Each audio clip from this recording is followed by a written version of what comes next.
Side.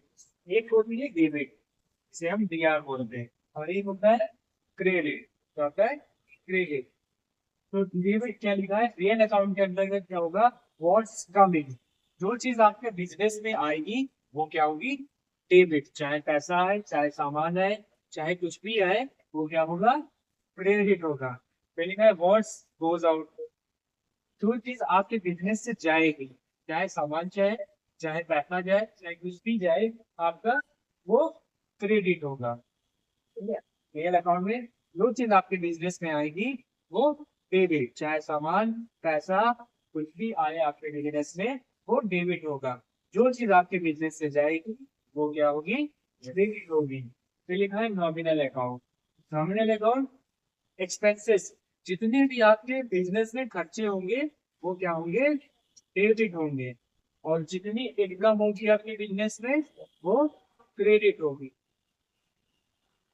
अब business में income दो प्रकार से हो सकती है, या तो एक इनडायरेक्ट हो और या डायरेक्ट हो। तो जो भी आपकी इनकम होगी वो क्या होगी? क्रेडिट होगी। पहली का पर्सनल अकाउंट, द रिसीवर, जो रिसीव करेगा वो डेबिट होगा। और द गिवर, जो आपको देगा वो क्या होगा? क्रेडिट होगा। जो आपको सामान दे, पैसा उधार दे, कुछ भी दे, वो क्या होगा? क्रेडिट। जिसे आप लोग आपसे कोई रिसीव कर रहा होगा वो क्या होगा? डेबिट होगा। ठीक है? ये पूरी टैली है। इसी बेस्ड में पूरी टैली है, और उसी बेस्ड पे बैंक चलती है। इसी बैंक पे वही बैंक चलती है। बैंक में लिख के आता है पैसा क्रेडिटेड। आपके अकाउंट में क्या लिख के आता है? पैसा क्रेडिटेड। तो वो क्रेडिटेड कैसे लिख के आता है? आपको हम यहाँ तो बता दें कि हमारे पास जो चीज आएगी वो डेबिट। तो यहाँ ये बता रहे हैं, पर आपके वहां पे लिख के आता होगा क्रेडिटेड। क्रेडिट होना चाहिए आपके पास। पर बैंक अपने हिसाब से सीधी होती है। जैसे हम यहाँ पे हम सीधे हैं तो वहां पे सीधी है। बैंक के पास जो चीज आ रही होगी, बैंक के पास क्या आ रहा होगा? पैसा। और आपके अकाउंट में भेज रहा होगा पैसा, ना आके पैसा आपके अकाउंट। तो बैंक क्या हो रही होगी? जो चीज बैंक से जा रही होगी वो क्रेडिट हो रही होगी। तो बैंक आपको उसी हिसाब से निकालता है, आपको क्रेडिट निकालता है। आप क्या दिखाता है? बैंक से पैसा आपके अकाउंट में जाएगा ना, बैंक से जब जमा करेगा, कोई भी जमा करे आपके अकाउंट पे, तो पैसा कहाँ से जाएगा? यहाँ से जाएगा, बैंक से जाएगा। बैंक तो क्रेडिट होगी ही होगी। बैंक अपना दिखाएगा ना कि हम क्रेडिट, यहाँ से हमारा पैसा जा रहा है ना, हमारे बिजनेस या हमारे बैंक से जा रहा है, तब तो क्रेडिट है। और जब बिजनेस वहां आए तो डेबिट। जैसे हमारे पास कोई सामान आएगा तो डेबिट, हमारे पास से कोई सामान जाए या पैसा जाए तो हम क्रेडिट करेंगे। अब उसका नाम तो क्रेडिट होगा, जिसके बाद चाहेगा उसका नाम तो क्रेडिट में लिख के ही आएगा। ये ऐसे ही बैंक में चलता है। कंफ्यूज ना हो जाना कि बैंक में क्रेडिटेड लिख के आता है तो हम क्रेडिटेड नहीं लिख पाएंगे। वहीं पे ज्यादातर लोग यहीं पे कंफ्यूज होते हैं कि बैंक में क्रेडिटेड क्यों लिख के आता है। क्रेडिटेड इसलिए लिख के आता है, बैंक अपने हिसाब से सीधी, हमारे हिसाब से बैंक थोड़ी चलनी चाहिए कि हम सीधा करके दे रहे हैं। बैंक अपने हिसाब से सीधी होती है और अपने हिसाब से देखती है। इस रूल को फॉलो करती है कि जो चीज आ रही है उसके पास डेबिट, और जो चीज उससे जा रही है वो क्रेडिट। ठीक है? डेबिट के तीन चार मतलब होते हैं। क्या? एक तो आपके पास आ रहा है तो डेबिट, एक्सपेंसेस खर्चा हो रहा है तो डेबिट, किसी को आप दे रहे हो तो डेबिट। फिर क्रेडिट, व्हाट्स गुड्स, मतलब जो चीज आपके बिजनेस से जा रही है वो क्रेडिट, कुछ आ रहा बिजनेस में इनकम हो रही है वो क्रेडिट, और कोई आपको दे रहा है वो credit। ठीक है? ना समझ में आया? इसी पूरे वेस्ट पे पूरी टैली है, इसी रूल पे पूरी टैली है। इसी से पता चलेगा कि आपके बिजनेस में क्या आया और आपके बिजनेस में क्या गया। अब हम देखते हैं नीचे इसके।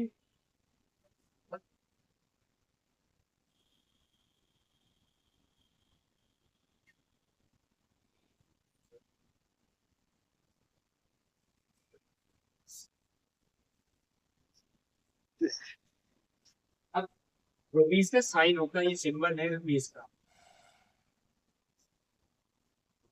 ये सिंबल है रुपीज।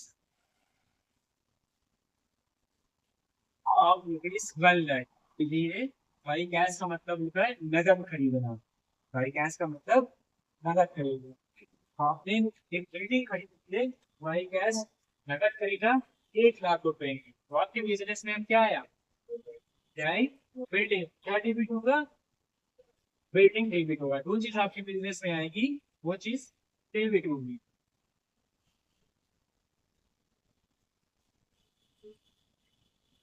और क्या जा रहा है आपके बिजनेस से? क्या जा रहा है? पैसा आपके बिजनेस से जा रहा है। क्या करोगे? Cash credit. लिखोगे मतलब हमने इतना अमाउंट ऐसे तो बराबर में नहीं अल्टरनेट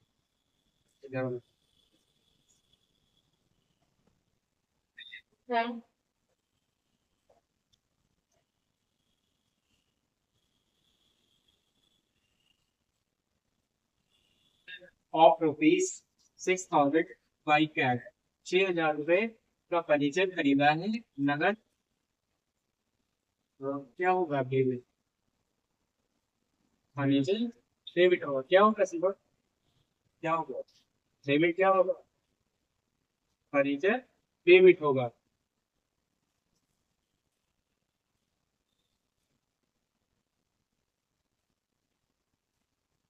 कैश क्रेडिट है।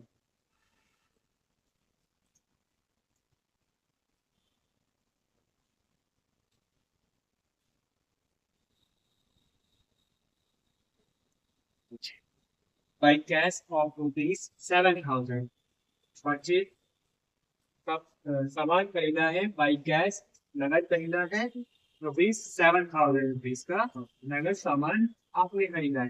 That is goods credit share. अब ऊपर वाले क्वेश्चंस में क्या लिखा था कि डिफाइन कर दिया गया था कि सामान खरीदा था कौन सा? फर्नीचर या बिल्डिंग ऊपर इसमें डिफाइन कर दिया था, बता दिया गया था कि ये चीज खरीदा। जहां पे बताया ना जाए कि क्या खरीदा गया, गुड्स का मतलब सामान होता है, क्या खरीदा गया है, तब वहां पे क्या यूज करते हैं? Purchase account. क्या यूज करते हैं? Purchase account.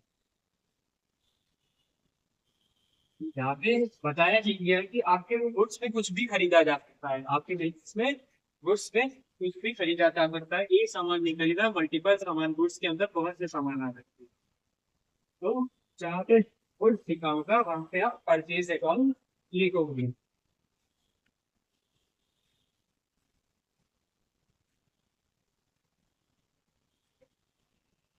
तो समझ में आ?